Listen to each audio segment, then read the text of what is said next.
శుభ్మన్ గిల్ సారథ్యంలోని యువ భారత్ జట్టు జింబాబ్వే పర్యటనలో తొలి విజయాన్ని నమోదు చేసింది. ఆదివారం జరిగిన రెండో టీ20 మ్యాచ్లో ఆల్రౌండ్ ప్రదర్శనతో అదగొట్టి 100 పరుగుల తేడాతో జింబాబ్వేని చిత్తుగా ఓడించింది.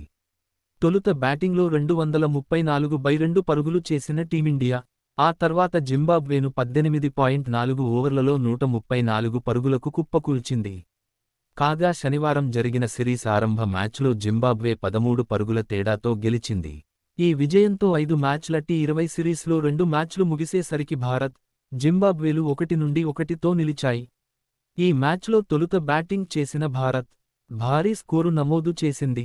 ఐపీఎల్ 2024 హీరో అభిషేక్ శర్మ సెంచరీతో చితక్కొట్టడంతో నిర్ణీత 20 ఓవర్లలో 234/2 పరుగులు చేసింది.